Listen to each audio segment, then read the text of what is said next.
मैं बहुत परेशान हो चुका हूँ, अब मैं ऐसा कुछ भी नहीं करूँगा।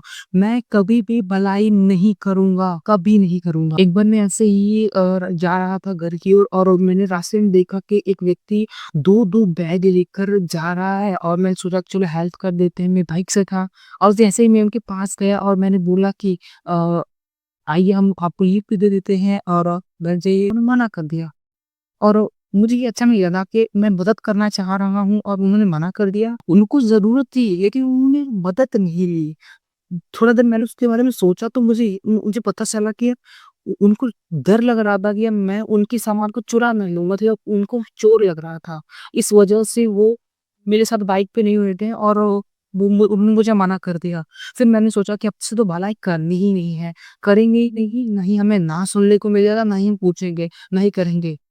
अगर आपके साथ भी कभी ऐसा हुआ है कि आप किसी की मदद करने जा रहे हो और आप चाहते हो उसकी मदद करना, लेकिन वो मदद ले नहीं रहा है और आप क्योंकि वचन कहता है कि मदद करो और मेरे पास एक वचन है जो मैं आपके साथ में पढ़ना चाहता हूँ। याकूब 4 का 17 यीशु मसीह ने कहा है कि जो भला करना जानता है और नहीं करता उसके लिए यह पाप है। जब मैंने ये वचन पढ़ा तो मुझे लगा कि मैं तो भलाई करना चाहता हूँ लेकिन मैं कर नहीं पाया, तो इसका मतलब कि क्या मैंने पाप किया है? ये कहीं न कहीं ये वचन मुझे वो ध्यान में ये चीज़ें आ रही थी, क्या मैंने सही किया, क्या मैंने गलत किया? और फिर मैंने जब सोचा कि अब मैं भलाई करूँगा ही नहीं, तो मुझे बाइबल के कुछ और वचन मिले। तो आज की वीडियो में मैं आपके साथ बाइबल के कुछ ऐसे वचन को शेयर करूँगा जो इस घटना को प्रकाशित करती है कि हमें ऐसे समय में क्या करना चाहिए जब हम लोगों की मदद करना चाह रहे हैं, लेकिन वो मदद लेना नहीं चाहता है। उस परिस्थिति में हम क्या करेंगे? तो आज हम बाइबल के वचनों के द्वारा इसको समझेंगे। बाइबल इसके बारे में क्या कहता है, यीशु मसीह इसके बारे में क्या कहते हैं। उससे पहले मैं आपके सामने बाइबल के कुछ वचन पढ़ना चाहता हूँ। तो जैसा कि लिखा हुआ है मीका 6 के 8 में कि हे मनुष्य, उसने तुझे बता दिया है कि भला क्या है, न्याय करना, दया से प्रीति रखना और अपने परमेश्वर के साथ नम्रता से चलना। ये तो खैर परमेश्वर बता रहे हैं कि आखिर ये है क्या। लेकिन हम आगे कुछ वचन पढ़ते हैं जैसा रोमियो 12 का 21, बुराई से मत हारो परंतु भलाई से बुराई को जीता करो। और ये वचन ये इस घटना में कैसे जुड़ा हुआ है वो मैं आगे आपको बताऊँगा। और अभी कुछ और वचन है मैं आपके साथ पढ़ लूँ। नीति वचन 3 का 27 कहता है जिसके लिए भलाई का हक है, उससे भलाई को न रोक जबकि तेरे हाथ में करने की शक्ति है। सभी वचनों को याद रखिएगा, दिमाग में रखिएगा। अभी 2 वचन और है। नीति वचन 11 का 27 जैसा कहता है, जो भलाई का प्रयत्न करता है उसको अनुग्रह मिलता है, परंतु जो बुराई का खोजी है वह उसी में फँसता है। और जैसा कि अभी आगे भी लिखा हुआ है दूसरा थिस्सलुनीकियों 3 का 13 लिखा हुआ है, हे भाइयों भलाई करने में निरुत्साहित न होना। ये तो मैंने कुछ वचन सेलेक्ट किया है जो कि मुझे मिला बाइबल से और ऐसे बहुत से वचन आपको मिल जाएँगे। लेकिन इस घटना को हम कैसे देखेंगे? जब हम किसी की मदद करना चाह रहे हैं लेकिन वो मदद नहीं ले रहा है, तो क्या उसमें हमारी गलती है? क्या उसमें हम गलत हैं? क्या हमने पाप किया है?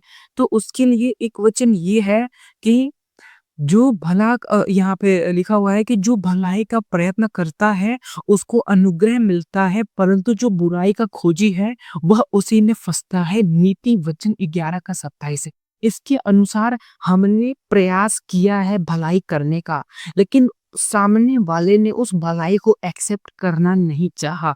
तो ये बताता है कि इसमें हमारी कोई गलती नहीं है।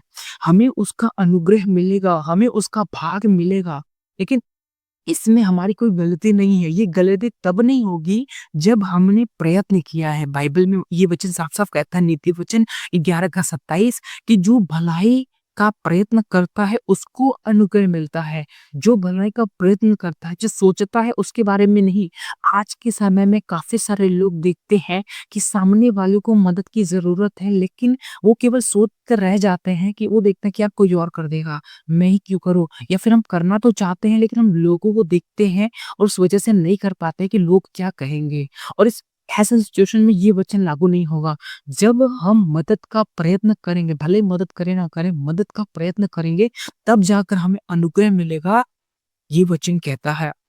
और उसके साथ-साथ हम ज जैसा मेरे ज़हन में आया कि मैंने सोचा कि यार अब से तो मदद करनी ही नहीं है। जब बार-बार लोग यही कह रहे हैं कि मदद नहीं चाहिए, नहीं चाहिए। ये मेरे साथ एक बार नहीं हुआ, ये मेरे साथ कई बार हुआ है, 2-3 बार हुआ है और मैं फ्रस्ट्रेट हो गया कि यार ऐसा कैसे हो सकता है? मैं किसी की मदद कर रहा हूँ और वो मना कर रहा है, अब से तो मैं किसी को पूछूँगा ही नहीं। मैं रास्ते से चुपचाप निकल जाऊँगा लेकिन मैं पूछूँगा नहीं किसी से कि आपको मैं लिफ्ट दूँ या ना दूँ। तो ये मेरे माइंड में घूम रहा था। लेकिन उसके लिए मुझे बाइबल का एक वचन मिला जो लिखता है कि जो भला करना जानता है और नहीं करता उसके लिए यह पाप है। याकूब 4 का 17 कहता है, जो भला करना जानता है और नहीं करता है, उसके लिए यह पाप है। आप समझ रहे हैं? उसके लिए यह पाप है। सोच लीजिए इसमें हमारी कोई गलती नहीं है, मदद सामने वाले को चाहिए और मैं करूँ या ना करूँ, क्या फ़र्क पड़ता है? क्या फ़र्क पड़ता है? ना कुछ घटेगा, ना कुछ बढ़ेगा क्योंकि अगर जब मैं रास्ते से घर से निकल रहा हूँ, मैं किसी को मदद मदद के लिए देख रहा हूँ कि उसे मदद की ज़रूरत है। अगर मैं घर से निकलूँ ही ना, तो फिर जिसको मदद की ज़रूरत थी, अब मैं उसके सामने हूँ ही ना, तो वो उ उस सिचुएशन में तो मैं किसी भी प्रकार से दोषी नहीं हूँ। लेकिन जब मैं घर से निकला और उसके सामने पहुँच गया मदद मैंने आँखों से देख लिया मेरे सामने कि उसको मदद की ज़रूरत है, तब मैं नहीं कर रहा हूँ, तो दोनों बात एक ही होना चाहिए ना। मैं घर से ना निकलूँ, तब भी मेरा कोई प्रॉब्लम नहीं है। तो जब मैं घर से निकल कर सामने देख रहा हूँ, तो फिर क्या दिक्कत है? यही मेरे माइंड में चलता था कि अगर मैं नहीं निकलता तो भी वो चले जाता और अगर मैं निकलूँ तब भी वो चले जाएगा, तो फिर क्या दिक्कत है इसमें? तो ये मेरे माइंड में चल रहा था। लेकिन ये जो वचन है, ये मेरे इस संदेह को दूर करता है। बाइबल के ये वचन कहते हैं कि जो भलाई करना जानता है, वो और नहीं करता है, वह उसके लिए यह पाप है, वही गलत है उसके लिए। जो जिसके सामने है वो कर सकता है, वो सक्षम है। बाइबल कहता है जो भला करना जानता है, जो सक्षम है, जो कर सकता है, लेकिन फिर भी वो नहीं करता है, तो ये उसके लिए पाप है।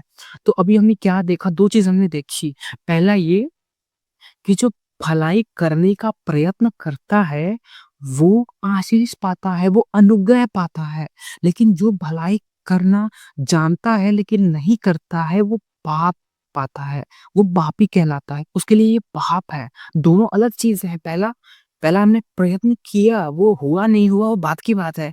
पहले हमने प्रयत्न किया है, तब जाकर ये चीज़ें परमेश्वर ने कहा कि वो अनुग्रह का भागी है।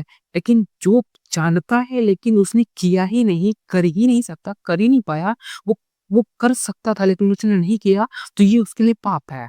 तो ये 2 चीज़ें आई थिंक क्लियर है कि हमें क्या करना चाहिए, 2 चीज़ें क्या बताती हैं कि जब हम योग्य हैं, नहीं करते हैं तब क्या होगा? जब हम योग्य हैं और करते हैं लेकिन होता नहीं है, तो क्या होगा? ये दोनों बात क्लियर हो चुका होगा आई थिंक। जैसा आगे का वचन कहता है कि दूसरा थिस्सलुनीकियों 3 का 13 कहता है, हे भाइयों भलाई करने में निरुत्साही न हो। अब मैं जो बात कहना चाह रहा हूँ वो थोड़ा अलग है और ये इससे संबंधित है लेकिन हमें भलाई करने के लिए प्रभु कहता है ये उस पर डिपेंड करता है। तो मैं वो चीज़ आपके साथ शेयर करने वाला हूँ। जैसे वचन कहता है, हे भाइयों भलाई करने में निरुत्साही न हो। मतलब अगर तुम कर सकते हो तो करो, उत्साही बनो। जैसे हमको क्या होता है कि अगर हमें भूख लगी है और हमारे सामने खाना हो तो हम रुकते नहीं हैं, तुरंत खाते हैं। हम कुछ नहीं सोचते हैं। अगर हमको भी बहुत भूख लगी है और हमारे पास एक थाली बनी-बनाई आ जाए, उसमें तरह-तरह के पकवान हो और बहुत मनभाऊ चीज़ें हो, तो हम अपने आप को रोक नहीं पाएँगे और हम क्या करते हैं, हम उठा के खाने लग जाते हैं। जबकि भूख लगा है और हम रुकते नहीं हैं, सोचते नहीं हैं, हम खा लेते हैं। वैसे ही प्रभु कह रहा है कि जैसे तुम खाने के लिए सोच नहीं रहे हो, वैसे ही भलाई करने के लिए मत सोचना।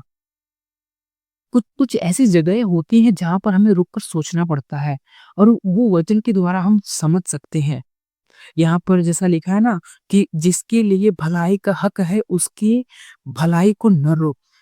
प्रभु ऐसा क्यों कह रहा है? प्रभु तो ये भी कह सकता है ना कि तू सबकी भलाई कर, तू तू तू तू सबकी भलाई कर, जिसकी तू कर सकता है उसकी भी कर, सबकी कर, जो तो तुझे करना है तो करना है। लेकिन यहाँ बाइबल साफ-साफ कह रहा है, प्रभु कह रहे हैं कि नीति वचन 3 के 27 में जिसके लिए भलाई का हक है, उसकी उससे भलाई को न रोक, जबकि तेरे हाथ में करने की शक्ति हो।